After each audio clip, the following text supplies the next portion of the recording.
हैदराबाद का एक 3 साल का बच्चा जो एक दुर्लभ बीमारी स्पाइनल मस्कुलर एट्रोफी से पीड़ित है, उसे इलाज के लिए 16 करोड़ रुपए का एक इंजेक्शन चाहिए था। बच्चे की मदद के लिए विराट कोहली और अनुष्का शर्मा जैसी कई बड़ी हस्तियों ने आगे बढ़कर मदद की, जिसकी बदौलत उसका इलाज कराया जा सका। साथ ही केंद्रीय वित्त मंत्रालय ने करीब 6 करोड़ के टैक्स को माफ कर दिया। देश भर में कोरोना की दूसरी लहर दम तोड़ रही है। भारत में लगातार छठे दिन 1 लाख से कम कोविड-19 के नए मामले सामने आए हैं। केंद्रीय स्वास्थ्य मंत्रालय की ओर से जारी ताज़ा आंकड़ों के अनुसार पिछले 24 घंटों में 80,000 नए मामले दर्ज किए गए हैं, जबकि इस दौरान कोरोना महामारी की चपेट में आकर 3,300 से अधिक मरीजों की जान गई है। कोरोना महामारी और आर्थिक तंगी से जूझ रहा पाकिस्तान नई कूटनीतिक रणनीति अपनाने पर उतर आया है। नई कूटनीति के तहत पाकिस्तान दुनिया भर के देशों को तोहफे में आम की अलग अलग किस्में भेज रहा है। हालांकि खुद उसकी परम मित्र देश चीन और अमेरिका को पाकिस्तान की मैंगो डिप्लोमेसी रास नहीं आई और पाकिस्तान की ओर से तोहफे में भेजे गए आम वापस लौटा दिए। राजस्थान सरकार का सियासी संग्राम थमने का नाम नहीं ले रहा है। सचिन पायलट खेमे की नाराजगी के बीच एक बार फिर गहलोत सरकार पर फोन टैपिंग के आरोप लग रहे हैं। कांग्रेस विधायक वेद प्रकाश सोलंकी ने पायलट समर्थक विधायकों के फोन टैप कराने के आरोप लगाए हैं। इसके अलावा विधायकों को एसीबी ट्रैप की कार्रवाई कराने की धमकी देने के आरोप लगे हैं। अमेरिकी कंपनी ब्लू ओरिजिन की पहली स्पेस यात्रा के दौरान जेफ बेजोस के साथ सफर करने वाला शख्स चुन लिया गया है। इस शख्स का चयन नीलामी के जरिए हुआ है। अंतरिक्ष की यात्रा के लिए इस शख्स ने $28 मिलियन यानी करीब 205 करोड़ रुपए का भुगतान कर दिया है। हालांकि अभी तक इस शख्स के नाम का खुलासा नहीं हुआ है। पंजाब नेशनल बैंक घोटाले का आरोपी और भगोड़ा हीरा कारोबारी मेहुल चोकसी को डोमिनिका की हाई कोर्ट से बड़ा झटका लगा है। कोर्ट ने शुक्रवार को उसे जमानत देने से इनकार कर दिया।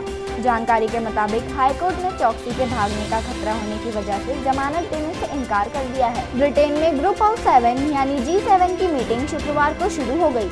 इस वक्त दुनिया महामारी से जूझ रही है और माना जा रहा है कि दुनिया की 7 बड़ी आर्थिक शक्तियाँ कोविड-19 और इससे पैदा हुई तमाम मुश्किलों से बचने का रास्ता निकालने पर फोकस करेंगी। जापान को कोरोना की चौथी इमरजेंसी का सामना करना पड़ेगा। देश में जुलाई के आखिर तक सभी बुजुर्गों का टीकाकरण होने के बावजूद यह स्थिति बनेगी।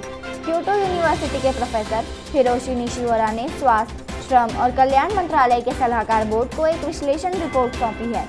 इसमें कहा गया है, देश के ओसाका प्रांत में कोरोना ने तबाही मचा दी है। यह प्रांत कोरोना की चौथी लहर का सामना कर रहा है। पाकिस्तान में इस बार बजट पेश करने की जिम्मेदारी शौकत तरीन ने संभाली। वे पूर्व बैंकर है और इमरान खान सरकार के 3 साल में चौथे फाइनेंस मिनिस्टर है। बजट भाषण के दौरान वित्त मंत्री तरीन ने इमरान खान के इकोनॉमिक विजन के कसीदे पढ़ने शुरू किए तो विपक्ष ने इसकी खिल्ली उड़ाते हुए गो नियाजी गो के नारे लगाए। इस दौरान विपक्षी सांसद हाथ में प्ले कार्ड्स लिए हुए थे। इन पर सरकार विरोधी नारे लिखे थे। राजस्थान में हनी ट्रैप के मामले तेजी से बढ़ रहे हैं। ताज़ा मामला जयपुर में सामने आया है। एक व्यापारी को मिसेस इंडिया राजस्थान में जाल में फंसा लिया। व्यापारी से परिचय कर मकान किराए पर लिया। इसके बाद पारिवारिक संबंध बनाकर दुष्कर्म में फंसाने की धमकी देकर करोड़ों रुपए ठग लिए। पुलिस ने मिस राजस्थान प्रियंका चौधरी को गिरफ्तार कर लिया। वहीं हेड कांस्टेबल से भी पुलिस पूछताछ कर रही है। राज्यसभा सांसद ज्योतिरादित्य सिंधिया 3 दिन तक जिस विरोध से बचते रहे, आखिरकार उसका सामना शनिवार को उनको करना ही पड़ा। अचानक कार के सामने आए NSUI कार्यकर्ताओं को देखकर उनको गाड़ी रोकनी पड़ी। NSUI ने उनको धिक्कार पत्र और बेशर्मी के फूल दिए।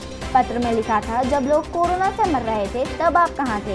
इसके बाद धिक्कार पत्र को पढ़ते ही सिंधिया का चेहरा गुस्से से लाल हो गया। उन्होंने गाड़ी का कांच चढ़ाया और निकल गए। दुष्कर्म और ब्लैकमेल के आरोप में फरार आटा कारोबारी को क्राइम ब्रांच ने दिल्ली से गिरफ्तार किया है। पिछले 1 सप्ताह में 2 छात्राओं ने कारोबारी पर दुष्कर्म करने के बाद ब्लैकमेल करने का आरोप लगाया था। FIR दर्ज होने के बाद कारोबारी दिल्ली भाग गया था।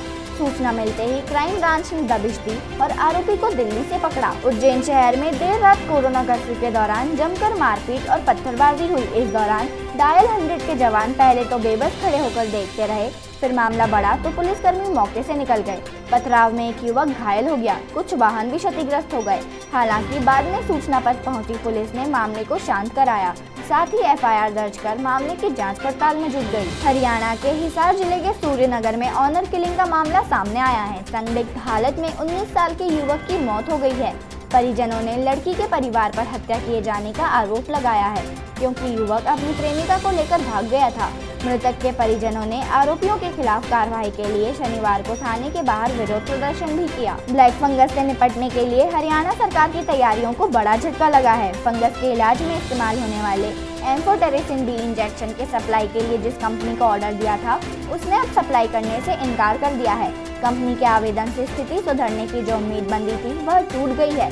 सूत्रों का कहना है कि जिस कंपनी ने सप्लाई के लिए आवेदन किया था, अब उसने कह दिया है कि केंद्र के नियम अनुसार उसे इंजेक्शन सप्लाई करेगी। उत्तर प्रदेश की धार्मिक नगरी अयोध्या में मंदिरों में दर्शन के लिए आने वाले श्रद्धालुओं के लिए भी नए नियम तय किए गए हैं।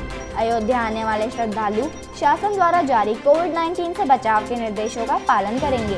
बिना मास्क श्रद्धालुओं का प्रवेश पूर्णतः वर्जित रहेगा। किसी भी प्रकार का प्रसाद मंदिर में पूर्णतः प्रतिबंधित किया गया है। आगामी विधानसभा चुनाव 2022 को लेकर राजनीतिक सरगर्मियां बढ़ गई हैं। प्रदेश की योगी सरकार को पुनः सत्ता पर काबिज होने के लिए भाजपा में मंथनों का दौर शुरू हो गया है। शनिवार को वृंदावन के राष्ट्रीय स्वयंसेवक संघ के प्रकल्प केशव धाम में होने जा रही बैठक में इसे लेकर चर्चा की जाएगी। इसमें राष्ट्रीय उपाध्यक्ष संजीव चौरसिया, संगठन मंत्री सुनील बंसल, प्रदेश महामंत्री अश्वनी त्यागी, क्षेत्रीय अध्यक्ष रजनीकांत माहेश्वरी मौजूद रहेंगे। 12 दिनों से रायपुर के 2 नाबालिग लापता थे। शनिवार को खबर आई कि उन गुम हुए बच्चों की मध्य प्रदेश ले जाकर हत्या कर दी गई। नाबालिगों को अपने साथ ले जाने वाले आरोपी और इसके साथी को रायपुर की पुलिस ने एमपी जाकर गिरफ्तार कर लिया। आरोपियों ने अपना गुनाह कबूलते हुए बताया कि लॉकडाउन की वजह से वह पैसों की तंगी से जूझ रहे थे, इसलिए उन्होंने नाबालिगों को साथ ले जाकर लूट और फिर हत्या कर दी। जम्मू कश्मीर के सोपोर में आतंकी हमले में 2 पुलिसकर्मी शहीद हो गए हैं, जबकि 2 नागरिक की मौत हो गई है। सोपोर में अरमापुरा में नाके के पास आतंकियों ने पुलिस और सीआरपीएफ की संयुक्त टीम पर हमला कर दिया, जिसमें 4 लोगों की मौत हो गई। इनमें 2 आम नागरिक भी शामिल हैं, जबकि 2 पुलिसकर्मी शहीद हो गए। झारखंड के पाकुड़ में पिता ने नाबालिग बेटे की हत्या कर दी। हत्या के बाद पुलिस से बचने के लिए शव को पटसन के खेत में फेंक दिया। घटना मुफस्सल थाना क्षेत्र के बागानपाड़ा गांव की है। बेटी की हत्या के बाद पिता ने ढोंग रचकर हाई वोल्टेज ड्रामा शुरू कर दिया ताकि खुद बच सके और जिनके साथ जमीन का विवाद चल रहा था उसको हत्या का आरोपी बनाकर जेल भेज सके। इंदौर शहर को अनलॉक के साथ शनिवार के जनता कर्फ्यू में मिली छूट के बाद क्राइसिस कमेटी के सदस्यों द्वारा रेसिडेंसी कोठी पर प्रबुद्ध जनों के साथ बैठक कर शहर हित में सुझाव साझा किए गए। सुझावों के आधार पर आने वाले दिनों में कोरोना से बचाव के लिए कार्य किए जाएंगे। पिछले दिनों इंदौर के लसूड़िया पुलिस ने सेक्स रैकेट का पर्दाफाश करते हुए सिल्वर होटल पर छापा मारकर वहां से युवक और युवतियों को गिरफ्तार किया था। पुलिस की पूछताछ में यह मालूम पड़ा है कि युवतियां हैदराबाद की रहने वाली हैं, जबकि गिरफ्तार किए गए युवक इंदौर के बताए जा रहे हैं। पुलिस ने जब इनसे पूछताछ की तो मालूम हुआ कि युवतियां पिछले 3 वर्षों से इस धंधे में लिप्त हैं। साथ ही पुलिस ने होटल से कई आपत्तिजनक सामान भी बरामद किया है। इंदौर के कनाड़िया थाना क्षेत्र में एक महिला को जलाने का घटनाक्रम सामने आया है। महिला का नाम ममता दानवी बताया जा रहा है। घर में मामूली विवाद के चलते ममता के पति अनिल ने ममता पर केरोसिन डालकर आग लगा दी। महिला को गंभीर अवस्था में इंदौर के एमवाई अस्पताल में भर्ती कराया गया, जहां उसकी हालत स्थिर बताई जा रही है। पूरे मामले में पुलिस ने महिला का कथन कार्यपालक मजिस्ट्रेट के सामने करवा दिया है। फिलहाल आरोपी अभी गिरफ्त से बाहर है। इंदौर में बदमाश व चोर लगातार पुलिस को चुनौती देते हुए नजर आ रहे हैं। शहर में दिन दहाड़े चोरी, लूटपाट सहित हत्या की घटनाओं का ग्राफ बढ़ता ही जा रहा है। इसी कड़ी में एरोड्रम थाना क्षेत्र में चोरों द्वारा एक ही गली में 2 से 3 चोरी की घटना को अंजाम दिया गया है। पूरी घटना नजदीक लगे सीसीटीवी में कैद हो गई। चोर सोने चांदी के जेवरात सहित नकदी लेकर फरार हो गए हैं, जिनकी पुलिस सीसीटीवी के आधार पर तलाश में जुटी है। सरकार निकट भविष्य में कई मामलों में न्यूनतम कानूनी उम्र में अहम फैसले लेने की तैयारी कर रही है। लड़का लड़की की शादी की उम्र एक समान होगी। सिगरेट तंबाकू सेवन की न्यूनतम उम्र बढ़ेगी। शराब पीने की उम्र पूरे देश में एक करने के लिए इसे केंद्र और राज्य दोनों के कानूनी अधिकार में लाया जाएगा।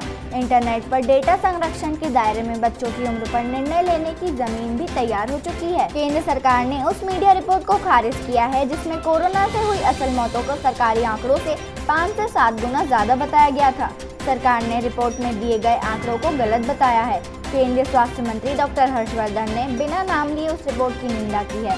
मंत्रालय ने कहा है जबकि रिपोर्ट में जिस तरह से महामारी के आंकड़े का आकलन किया गया है उसका कोई आधार नहीं है। पैकेट बंद फूड नुकसानदेह है या नहीं, इसे तय करने वाले मानक लागू करने से पहले ही भारतीय खाद्य संरक्षा एवं मानक प्राधिकरण ने इनमें बदलाव की तैयारी कर ली है। FSSAI की वर्किंग ग्रुप ने जो नए मानक बनाए हैं वह पहले से तय और वर्ल्ड हेल्थ ऑर्गेनाइजेशन के मानक से 8 गुना तक ज्यादा है। इसे नवंबर तक लागू करने की योजना है। तृणमूल कांग्रेस छोड़कर भाजपा में आए राजीव बनर्जी की भी घर वापसी की अटकलें तेज हो गई हैं। अटकलों के बीच भाजपा से पश्चिम बंगाल विधानसभा चुनाव लड़ने वाले राज्य के पूर्व मंत्री राजीव ने TMC के राज्य महासचिव कुणाल घोष से मुलाकात की। जानकारी के मुताबिक राजीव शहर के उत्तरी क्षेत्र में स्थित घोष के आवास पर गए, जहां दोनों के बीच लंबी बातचीत हुई। हालांकि घोष ने बाद में कहा कि यह शिष्टाचार मुलाकात थी। केंद्र सरकार ने शनिवार को एक बड़ा फैसला करते हुए सैन्य ऑपरेशन और सेना से जुड़ी जानकारियों को सार्वजनिक करने की घोषणा की है। डिफेंस मिनिस्ट्री के मुताबिक रक्षा मंत्री राजनाथ सिंह ने सेना के इतिहास से जुड़ी जानकारियों को प्राइवेसी लिस्ट से हटाकर सार्वजनिक करने की पॉलिसी को मंजूरी दे दी है। इसके तहत 25 साल से ज्यादा पुराने रिकॉर्ड सार्वजनिक होंगे। मध्य प्रदेश में पिछले साल मार्च में कमलनाथ सरकार के तख्ता पलट में अहम भूमिका निभाने वाले राज्यसभा सांसद ज्योतिरादित्य सिंधिया को भाजपा जल्द ही बड़ा तोहफा देने जा रही है। उन्हें मोदी सरकार में रेलवे की कमान में मंत्री पद दिया जाना लगभग तय माना जा रहा है। प्रधानमंत्री नरेंद्र मोदी अपने मंत्रिमंडल में फेरबदल करने की तैयारी में है। कोरोना मरीजों की संख्या लगातार घट रही है। भारत में लगातार 5वें दिन कोविड-19 के 1 लाख से कम नए मामले सामने आए हैं, जबकि मौतों की संख्या अभी भी ज्यादा है। केंद्रीय स्वास्थ्य मंत्रालय के अनुसार कोरोना मरीजों के ठीक होने की राष्ट्रीय दर यानी रिकवरी रेट 95.7% हो गई है। उत्तराखंड में भारी बारिश से कई जगह भूस्खलन हुआ है। बद्रीनाथ हाईवे के किनारे बसे नरकोटा गांव में कई घरों में मलबा घुसने से अफरा तफरी का माहौल है। मौसम विभाग ने उत्तराखंड में अगले 4 दिन भारी बारिश का अलर्ट जारी करते हुए स्थानीय प्रशासन को पर्याप्त सावधानी बरतने की सलाह दी है। बिहार सरकार की ओर से कोरोना से हुई मौत पर नए आंकड़े जारी किए जाने पर पटना हाईकोर्ट ने हैरानी जताई है।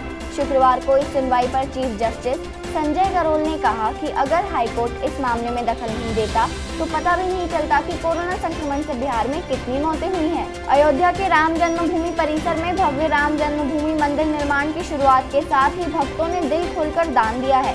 जानकारी के मुताबिक अकेले मंदिर निर्माण के लिए देश भर में शुरू किए गए समर्पण निधि अभियान में भक्तों ने लगभग 700 करोड़ रुपए की धनराशि समर्पित की है। इस भारी भरकम राशि में से ट्रस्ट ने SBI की अयोध्या ब्रांच में 500 करोड़ की FD भी कराई है। वेल्लोर इंस्टीट्यूट ऑफ टेक्नोलॉजी ने अपनी आधिकारिक वेबसाइट पर यूनिवर्सिटी एंट्रेंस एग्जाम रिजल्ट जारी कर दिया है। रिजल्ट डाउनलोड करने के लिए आधिकारिक वेबसाइट पर अपना एप्लीकेशन नंबर और पासवर्ड दर्ज करना होगा। रिमोट प्रॉक्टर्ड एग्जाम में प्राप्त नंबरों के आधार पर रिजल्ट तैयार किया गया है। ब्रिटेन के जिन इलाकों में डेल्टा वेरिएंट के कारण कोरोना के नए मामले बढ़े हैं, वहां पर बड़े पैमाने पर जांच के लिए सेना तैनात कर दी गई है। ब्लैकबर्न और डार्विन शहर में सेना के सैकड़ों जवान टीकाकरण के लिए स्वास्थ्य कर्मियों की मदद कर रहे हैं। ब्लैकबर्न के 55 केंद्रों में कोरोना की जांच और टीकाकरण किया जा रहा है। पश्चिम बंगाल में भारत बांग्लादेश बॉर्डर पर गुरुवार को एक चीनी नागरिक पकड़ा गया है। बॉर्डर सिक्योरिटी फोर्स को शक है कि यह चीन का जासूस हो सकता है। BSF के मुताबिक खान भारत में एक वंचित अपराधी है और यहाँ उसके संपर्कों का पता लगाया जा रहा है। वह पहले भी 4 बार भारत आ चुका था। कोरोना महामारी के चलते पर्यटकों के लिए बंद रहा यूरोप अब धीरे धीरे खुल रहा है। करीब 1 साल बाद यूरोप में अमेरिका और अन्य देशों के पर्यटकों के लिए अनलॉक प्रक्रिया शुरू हो गई है। हालांकि पर्यटकों को कुछ नियम कायदों का ख्याल रखना होगा। यूरोप पिछले साल कोरोना महामारी का हॉटस्पॉट था। भारत ने चीन से स्पष्ट कहा है कि टकराव के सभी मोर्चों से सैनिकों की पूर्ण वापसी होनी चाहिए। यह दोनों देशों के बीच तनाव कम करने तथा सीमावर्ती क्षेत्रों में शांति एवं स्थिरता की पूर्ण बहाली के लिए जरूरी है। विदेश मंत्रालय के प्रवक्ता अरिंदम बागची ने भारत और चीन के बीच सैन्य और राजनीतिक बातचीत के पिछले चरणों को मीडिया के सामने उल्लेख किया। शिकागो यूनिवर्सिटी के वैज्ञानिकों ने डिप्रेशन दूर करने का नया तरीका बताया है। वैज्ञानिकों का कहना है 2 हफ्तों तक नाइट्रस ऑक्साइड यानी लाफिंग गैस सुंघाकर डिप्रेशन के लक्षणों में कमी लाई जा सकती है। वैज्ञानिकों का कहना है यह तरीका डिप्रेशन से जूझने वाले ऐसे मरीजों के लिए भी असरदार है जिन पर एंटी डिप्रेसेंट दवाओं का असर नहीं होता। उत्तर प्रदेश की सियासत में 2 बड़ी हलचल देखने को मिली। पहली ये कि मुख्यमंत्री योगी आदित्यनाथ अचानक दिल्ली पहुंच गए। यहाँ उन्होंने बीजेपी के राष्ट्रीय अध्यक्ष JP नड्डा और केंद्रीय गृह मंत्री अमित शाह से मुलाकात की। दूसरी ये कि अपना दल की अध्यक्ष और सांसद अनुप्रिया पटेल ने भी गृह मंत्री शाह से मुलाकात की। इस मुलाकात के बाद एक बार फिर राजनीतिक गलियारे में चर्चाएं शुरू हो गई हैं कि अनुप्रिया मोदी कैबिनेट में वापस शामिल हो सकती है। कड़ाके की ठंड, आंधी, बरसात, गर्मी और कोरोना का दौर झेलकर किसान आंदोलन 7 माह के पड़ाव में पहुंच गया है। समय के साथ आंदोलन का स्वरूप भी बदला है। कुंडली से लेकर केजीपी तक 10 किलोमीटर का दायरा आंदोलन स्थल है। संयुक्त किसान मोर्चा यहीं बैठक कर प्रोग्राम तय करता है। असम के नए मुख्यमंत्री हिमंत बिस्वा शर्मा ने सीएम की कुर्सी संभालने के 1 महीने में ही विवादित बयान दे दिया है। उन्होंने प्रवासी मुसलमानों को जनसंख्या नियंत्रण की नसीहत दी है। शर्मा ने इसे सामाजिक खतरों से जोड़ते हुए कहा कि प्रवासी मुस्लिम फैमिली प्लानिंग पर ध्यान दे तो जमीनी अतिक्रमण जैसी समस्याओं का समाधान हो सकता है।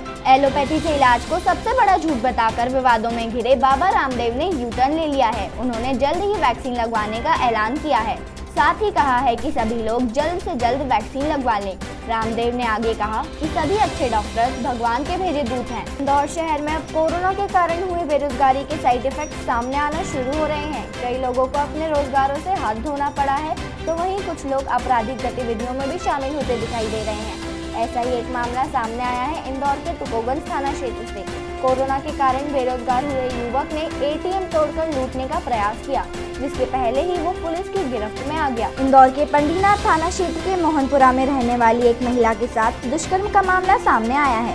पीड़िता ने गुरुवार देर रात पंडीनाथ पुलिस को शिकायत दर्ज कराई है कि उसका देवर कुछ समय से उसके बच्चे पर चाकू रखकर उसके साथ दुष्कर्म की घटना को अंजाम दे रहा है। पंडीनाथ थाना प्रभारी राकेश मोदी ने बताया कि पीड़िता की शिकायत के आधार पर आरोपी देवर के खिलाफ जांच के बाद बलात्कार करने का मामला दर्ज कर फरार आरोपी देवर की तलाश शुरू कर। तारक मेहता का उल्टा चश्मा में सोनू का किरदार निभा चुकी एक्ट्रेस निधि भानुशाली रियल लाइफ में काफी एडवेंचरस है। हाल ही में वे अपने एक दोस्त और अपने डॉग के साथ रोड ट्रिप पर निकल पड़ी हैं।